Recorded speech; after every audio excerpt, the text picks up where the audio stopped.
Ini adalah orang seperti tadi tidak berhak menjadi imam kaum muslimin, dan jangan dibiarkan untuk menjadi imam kaum muslimin.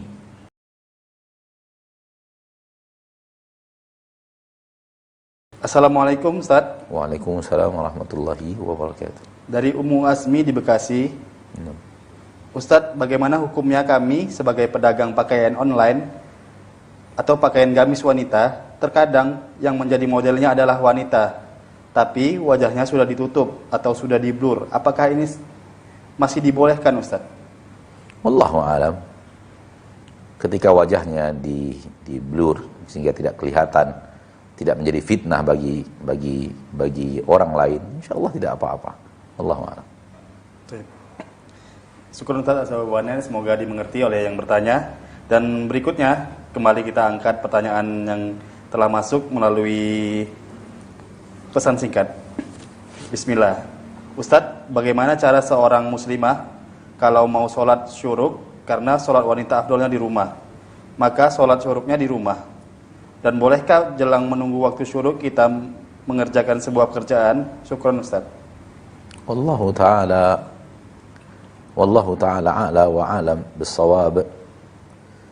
Sejauh ilmu yang ada pada ana, maka Nabi SAW mengatakan, man shallal fajra fi jamaah, barang siapa yang melakukan salat fajar, yaitu salat subuh berjamaah, pada jamaah, thumma jalasa yadhkurullah, thumma qa'ada yadhkurullah subhanahu wa ta'ala, setelah dia selesai salat berjamaah, dia duduk berzikir kepada Allah tabaraka wa ta'ala hatta tatlu'a syams, sampai matahari terbit.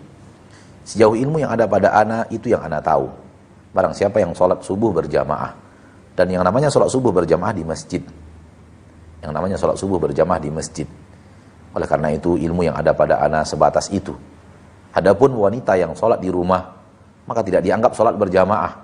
Kalau ataupun dia sholat berjamaah bersama anaknya, maka itu bukanlah jamaah yang diinginkan di dalam hadis Nabi SAW, karena seluruh sholat jamaah yang ada di dalam lafaz hadis Nabi SAW adalah jamaah yang dilakukan bersama kaum muslimin di rumah-rumah Allah subhanahu wa ta'ala. Ini sebatas ilmu yang ada pada ana. Wallahu ta'ala a'la wa a'lam bis-shawab. Baik, syukur.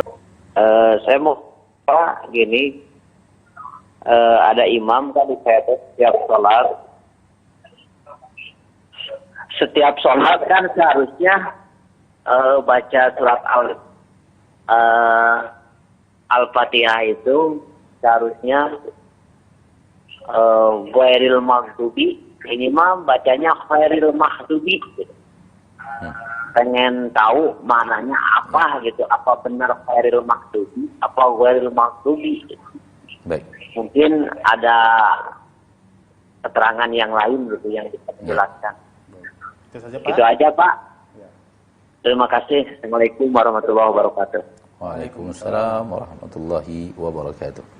Sesuai dengan yang kita dengarkan bersama, bahwa imam di tempat beliau yang beliau bertanya mengganti kalimat ghairi, tergantikan dengan kalimat khairi, yaitu ghain telah berganti dengan kha, dan artinya berubah jauh. Artinya berubah jauh. Dan orang yang membaca Al-Fatihah seperti itu, Al-Fatihahnya batal. Al-Fatihah batal, salat pun batal. Karena rukun salat adalah Al-Fatihah, adalah rukun salat. Intinya adalah orang seperti tadi tidak berhak menjadi imam kaum muslimin, dan jangan dibiarkan untuk menjadi imam kaum muslimin. Dan sekira-kira kita mau sholat, dia maju, mundur, dan cari tempat yang lain untuk sholat. Karena orang seperti itu tidak berhak untuk menjadi imam kita, tidak layak untuk menjadi imam kita. Al-Fatihahnya salah, Al-Fatihahnya keliru total. Dan orang yang belum bisa Al-Fatihah belum berhak menjadi imam. Hendaklah berkabar takwa kepada Allah tabaraka wa ta'ala, dan benar-benar belajar serius agama. Al-Fatihah yang sudah dibaca setiap sekian kali per hari pun tidak benar sampai sekarang, dan telah berani menjadi imam kaum muslimin. Mana takwa? Mana ketakutan kepada Allah? Mana ketakutan untuk mengemban dosa orang-orang yang sholat di belakangnya ketika dia tidak benar bacaan Al-Fatihahnya? Saudaraku, saudariku kaum muslimin dan muslimat, ini bencana. Bencana ketika seorang imam sholat tak pandai membaca Al-Fatihah. Ghairil maghdubi alaihim ihdinas siratal mustaqim. Ya Allah, berikan kami petunjuk kepada jalan-Mu yang lurus. Siratal ladzina an'amta alaihim. jalan orang-orang yang kau berikan nikmat kepada mereka. Ghairi, pakai gha, pakai ghain. Ghairil maghdubi alaihim. Bukan jalan orang-orang yang kau murkai. Ketika diganti dengan kha, ghain diganti dengan kha, berubah maknanya. Bukan, kalau ghain, bukan jalan orang-orang yang kau murkai. Namun kalau kha, kebaikan dari orang-orang yang kau murkai. Kebaikan dari orang-orang yang kau murkai. Subhanallah. Jauh sekali antara satu makna dengan makna yang lainnya, sehingga membatalkan makna Al-Fatihah. Wallahu ta'ala alam. Maka usulkan kepada panitia bahwa orang ini jangan lagi ditunjuk untuk menjadi imam. Nah, sampaikan kepada mereka nasihat ini.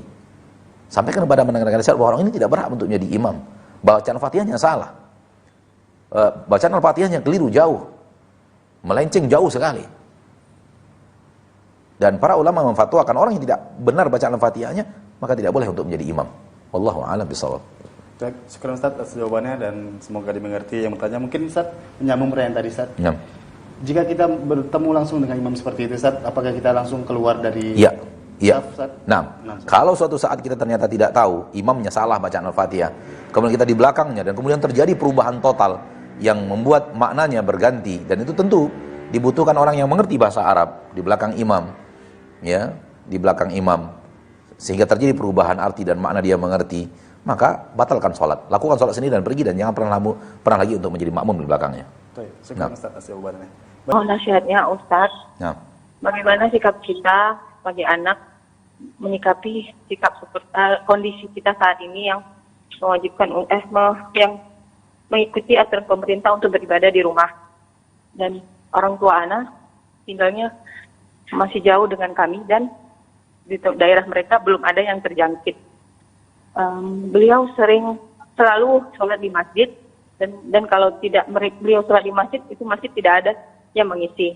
nah, Sementara rumah beliau agak tidak terlalu dekat dengan masjid. nah. Bagaimana sikap kita? Apakah kita menyuruh orang tua untuk tetap beribadah di rumah saja? Nah. Atau bagaimana? Dan bagaimana cara menasihati kita sebagai anak? Ustaz, jazakallahu baik. Oh iya. Anjuran untuk kemudian beribadah di masjid adalah anjuran dari pemerintah kita, dan juga anjuran dari ulama-ulama yang telah berdiskusi dengan para tim medis. Maka sholat di rumah adalah kebaikan. Di kondisi-kondisi seperti ini, sholat di rumah adalah kebaikan. Namun, bagi yang sholat di masjid pun tidak bisa disalahkan. Dan harapannya, kita berusaha memberikan yang terbaik, ya. Dan wallahu ta'ala alam bisawab, ketika ayah daripada orang tua daripada ibu kemudian sholat ke masjid, maka tidak disalahkan. Dan kalau beliau tetap mengurung diri di rumah untuk menjaga berihtiyat, pun tidak salah, karena para ulama pun telah menyuarakan itu. Dan di belahan-belahan dunia para ulama telah menasihati kaum muslim untuk menahan diri di rumah. Dan seorang ulama ternama di kota Madinah, ahli hadis Madinah, yang ghirahnya untuk ke masjid lebih daripada kita, pun sholat di rumah. Namun beliau sholat di rumah mengimami keluarga beliau di rumah untuk tetap melakukan sholat berjamaah di rumah. Itu yang beliau katakan, dan disampaikan dalam bentuk tulisan kepada murid-muridnya sebagai bentuk daripada berpegang teguh kepada anjuran daripada pemimpin dan para ulama yang telah menganjurkan seluruh kaum muslimin untuk sholat di rumah. Wallahu ta'ala ala wa alam bisawab. Adapun orang tua ibu yang tinggal jauh di tempat yang tidak disebutkan namanya, sementara ibu berada di sebuah kota yang telah wabah sudah berjangkit di sana, maka taati Rasul. Dan manakala ketaatan kepada Rasul berbeda dengan ketaatan kepada orang tua, menangkan Rasul, menangkan ketaatan kepada Rasul. Di sini kita sedang diuji oleh Allah Tabaraka wa Ta'ala, mana yang akan kita dahulukan, ketaatan kepada Rasul atau perasaan sayang kepada orang tua, ketaatan kepada Rasul atau perasaan kita ingin patuh kepada orang tua. Dan ketaatan kepada Rasul adalah sesuatu yang harus dimenangkan. Itulah agama yang tadi kita nasihati, yang tadi kita nasihatkan di awal muqaddimah, bahwa ada agama dan ada permintaan orang tua. Dan di dalam agama, di poin ini menyuruh kita untuk tetap berada di negeri kita dan tidak keluar dari negeri yang wabah sudah menyebar di tengah-tengah mereka, agar kemudian ketaatan kepada Rasul ini menjadi sesuatu yang kita amalkan. Dan perasaan kita untuk mencintai orang tua kita, untuk pergi ke kampung orang tua kita, dan orang tua kita memintanya, maka permintaan orang tua di saat ini sedang berbeda dengan permintaan Rasul dari kita. Dan permintaan Rasul dari kita sebenarnya perintah Allah. Karena Rasul tidak mengeluarkan perintah apapun kecuali datang dari Allah Subhanahu wa ta'ala. Maka kita menangkan Allah, kita menangkan Rasulullah dibanding orang tua kita dalam kondisi-kondisi yang seperti ini.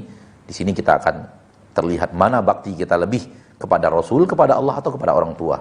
Wallahu ta'ala a'la wa a'lam bishawab. Mudah-mudahan itu yang Ibu maksud dari pertanyaan. Nah,